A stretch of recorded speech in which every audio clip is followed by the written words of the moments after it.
But when I was called into his office a week later, he took one look at my wheelchair and smirked. Didn't know we were hiring charity cases. I'm not, sir. I'm the lead on all the biggest cases we've had this year. I thought that would change his attitude towards me. I wasn't a charity case. I was a benefit to the company. I wasn't being allowed to stay on because I was part of the reason that the company was doing so well.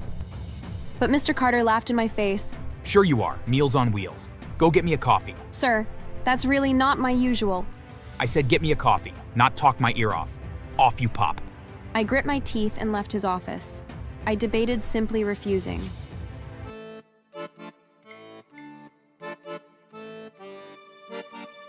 My name is Joanna, and I'm in a wheelchair. I'm not paralyzed, but my legs are incredibly weak due to a childhood car accident. I've used a wheelchair ever since. I can still walk sometimes, but not for very long, and it leaves me exhausted for a long time afterwards. Because of this, I've had a hard time finding work. Most jobs simply don't have the accommodations. Elevators aren't trustworthy, the doors aren't wide enough, the floors were uneven.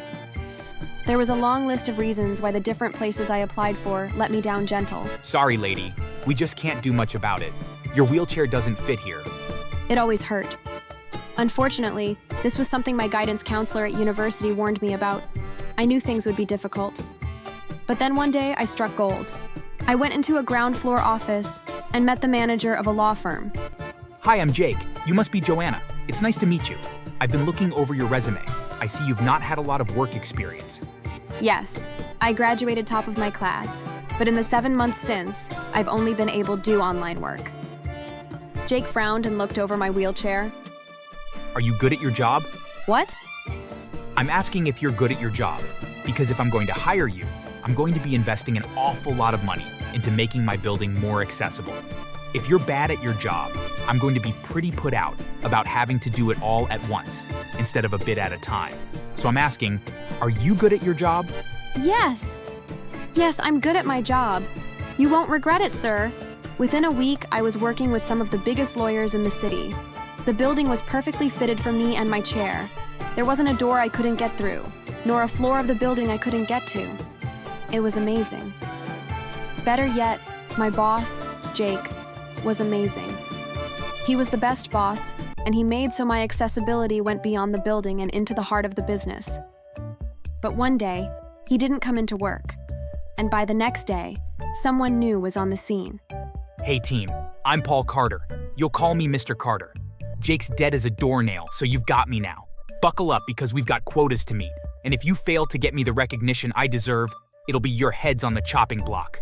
We all stared at each other in shock and hurt. Jake was dead? That's awful. Maybe as awful as the way Mr. Carter was dropping that on us. Jake's dead? Yes.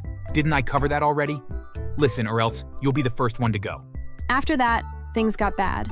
I never asked for special treatment. I just wanted to do my job, earn my paycheck, and be respected like everyone else. But my new boss, Mr. Carter, made sure I knew I wasn't like everyone else. The first time I properly met him, I could already tell what kind of man he was. His little soliloquy to the office was one thing, but when I was called into his office a week later, he took one look at my wheelchair and smirked. Didn't know we were hiring charity cases. I'm not, sir. I'm the lead on all the biggest cases we've had this year. I thought that would change his attitude towards me. I wasn't a charity case. I was a benefit to the company. I wasn't being allowed to stay on because I was part of the reason that the company was doing so well. But Mr. Carter laughed in my face. Sure you are. Meals on Wheels. Go get me a coffee. Sir, that's really not my usual. I said get me a coffee, not talk my ear off. Off you pop. I grit my teeth and left his office. I debated simply refusing. I could go back to my desk, do my job, and prove my worth. But then I thought about what had happened just 1 week before. It had been a normal day, except that Mr. Carter had shown up to work late, and Jane, one of the employees who has worked there the longest, was working through a tough case. She'd stayed overnight gathering all the evidence, combing through witness statements, timelines of the defendant versus that of the plaintiff. The next day, when Mr. Carter came in, he was in a foul mood. You! What the hell are you doing? He pointed a shaky finger at Jane, who looked tired and stressed. What do you mean? You look like hell. You trying to bring us to shame? Get out. What? Get out. You look disgusting. I don't want you working for us if you're going to show up looking like this. You're firing me? Yes, No, I'm the lead on this case. I don't care. Get out. If you're not gone in 10 minutes, I'll call security. Though there was an uproar from everyone in the office, Mr. Carter quickly glared us all into silence. I don't care if you think it's not fair. None of you matter. All of you are replaceable. And if you come to work looking like a mess, then you get fired. Understood? What does how we look have to do with how well we do our jobs? Now, 2 people have lost their jobs. Congratulations. Anyone else? No? Now you 2 get out. After that, any kind of defiance put me on edge. I remembered the humiliating and brutal job searching. I couldn't do that to myself again. So, I made him the coffee. And when he failed to use my name or treat me with respect, I ignored it. People like him thrived on getting a reaction. I wasn't going to give him that satisfaction, but that was only the beginning. Every day, he made it harder for me. The only accessible entrance? Suddenly always blocked by delivery crates or company vehicles. I'd have to struggle to find another way in, often making me late. Always late. Maybe this job is just too demanding for you. The elevator I needed? Magically out of service whenever I was alone in the office. Paul was always on the ground floor, arms folded, smirk on his face, watching me. Guess you'll have to take the stairs. Oh, wait. And when I finally made it to my desk, he'd come over, leaning too close, voice dripping with fake concern. You know, this company values efficiency. I just don't think you can keep up. Maybe you should think about working from home, permanently. I pushed through. I worked twice as hard as everyone else, made sure my reports were perfect, stayed late when needed. I refused to give him an excuse to fire me. But he didn't need one. He made my life miserable for fun. One day, I caught him standing by my desk with some of my coworkers. Maybe if we install a ramp here, we can turn this into a racetrack.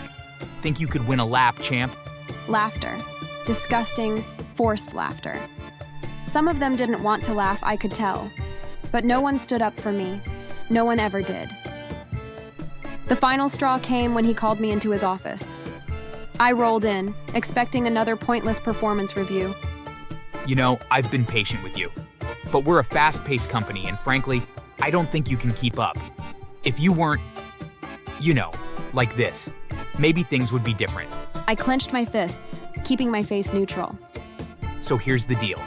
You can resign quietly, take a small severance, or I can find a reason to fire you. And trust me, I will. No one's going to take your word over mine. I stared at him.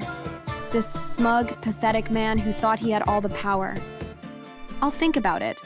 But I wasn't thinking about resigning. I was thinking about revenge. First, I started gathering evidence. I installed a small recorder under my desk. I started saving every email, every nasty comment he sent, every time he tried to sabotage my work. Then I reached out to my lawyer, a good one who specialized in workplace discrimination. He listened, nodding as I told him everything. He was a friend from college, so I knew I could trust him to take it seriously. We'll take him down. But I didn't stop there. I wanted him to suffer. I reached out to HR anonymously, sending them the recordings, the emails, the witnesses who were too scared to speak before. And then I went public. A carefully written email to an investigative journalist, a few strategic social media posts. Soon the company's name was everywhere, for all the wrong reasons. Headlines popped up. CEO under fire for discrimination against disabled employee. Shocking audio leaks of ableist comments in workplace. The backlash was immediate. Clients started pulling their contracts. Investors started demanding answers. And Mr. Carter? He was drowning. I wasn't done. The board of directors called for a meeting. He walked in, head held high, still thinking he could talk his way out of it. And then they played the recordings. Didn't know we were hiring charity cases. Maybe you should just work from home, permanently. If you weren't, you know, like this, maybe things would be different. Silence. Dead silence. Then the chairman cleared his throat. I could see the color draining from Mr. Carter's face. The CEO's mouth curled in disgust. Mr. Carter, effective immediately. You are terminated. The look on his face was priceless, but karma wasn't finished with him yet. He was blacklisted. No company wanted to touch someone with a public record of discrimination. His wife left him, not wanting to be tied to the scandal. He lost his house, his reputation, everything. And as for me, I was offered a promotion, but I declined. I took the severance they offered, much, much bigger than before, and left on my own terms. But before I left, I made sure to have one last moment with him. I found him packing his things, face red, hands shaking. You know, Carter, you were right about one thing. He looked up, confused. No one's going to take your word over mine.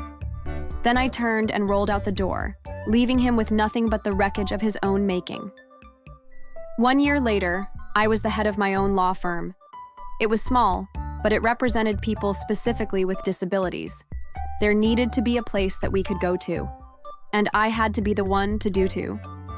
Not long after I opened the doors, a man came through the doorway, thin, shaking, and pathetic. I was just waiting at the elevator with my assistant, and we both turned to stare. Can we help you, sir? I need a job. Mr. Carter? I'm so sorry. Please give me a job. No one has been able to hire me due to the feedback they received during background checks. I should have thrown him out on the streets, but I took pity on him. I had a million jobs I wanted someone to do, and I knew that Carter was desperate. I decided to make him feel the way he made me feel. I set him to work, I hired him, and even made him do things not related to his job. Washing windows, picking up trash, greasing wheels, mopping floors, cleaning toilets, anything I could think of. He spent the rest of his life working for and picking up after people with disabilities, the very people he'd spent so long bullying. One day, while Paul was on his way to work, a drunk driver hit him and fled the scene.